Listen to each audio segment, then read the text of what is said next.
Well, as Adam Henrique gets his silver stick tonight, the Edmonton Oilers host the New York Rangers, and we welcome in Jack Michaels to Game Keys. Jack, thank you for being here. I want to ask you about the Oilers continuing their success tonight that we saw on Tuesday. It goes back to something that Matthias Ekholm said after that Tuesday night game. And the fact that those two periods, the second period and the third period, that's the new standard that they want to see for the Edmonton Oilers moving forward. Well, I think it's actually an old standard Yeah. that they've reinstituted is really what it was. And, having had a chance to talk with some of the guys, quite frankly, at the end of that opening 20 minutes, Utah had completely outplayed them to the point where, as a professional athlete, there's a fine line where at some point it's enough's enough. And I think that was the mood, that was the tenor in that locker room. It was not set by the coaching staff. It was set by the leadership group. Basically, okay, we realize it's October. We realize we've been to 2 Stanley Cup finals in a row, but it's time to play. Yeah. Enough's enough.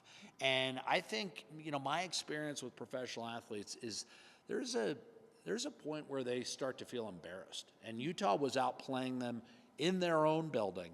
And at some point you're challenged. And you either respond or you go away.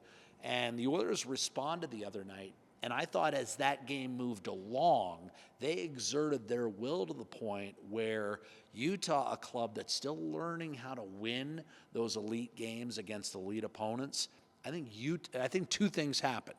Edmonton picked up its level to the point where Utah kind of went away compared to what they were in the first period. And when you have that kind of an impact where you not only elevate your own play as far as your team is concerned, but you start having a negative impact on how the other team responds, you've got command of the game. And I think that's what we saw Tuesday night. And something else that we saw Tuesday night was the Oilers electing to go 11-7. Chris Knobloch said that they will be doing that again tonight. What did you like from what you saw about the lineup going 11-7?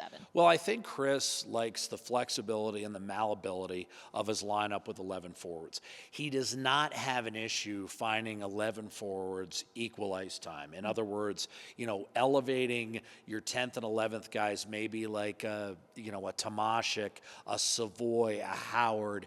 You can always run them on the wings with either McDavid, Draisaitl, or even Nugent Hopkins down the middle. You got a lot of different options. And because so many people play center on this team, it's not just those 3 that I mentioned, but Adam Henrique can play a little center.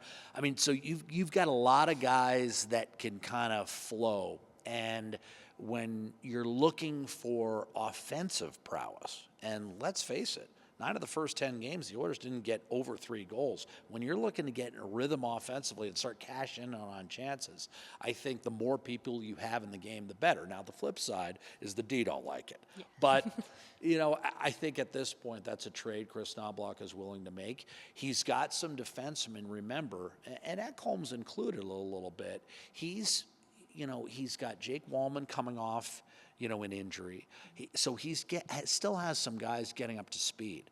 So the 7 defensemen, I think, allows him, again, the flexibility with if a guy's not going, if a guy has to serve a penalty, if a guy is a little banged up and can't play the minutes he'd normally play, that's where the 7D comes into play. So I think they're both working right now. I don't think 11-7 is going to be long-term. I don't think it's going to be a 40-game solution. But I think for Chris, sprinkling in at various points during the season based on a luxury is something he likes doing, quite frankly. I like the fact that you use the word luxury because that goes to show just how many options this group has. And Chris Knobloch not afraid to try out different options within the 60 minutes of the game as well. So the New York Rangers come into tonight looking to build on what they found in Vancouver just the other night, and the Edmonton Oilers looking to secure win number 6 on the season. And a major congrats to Adam Henrique and his entire family tonight.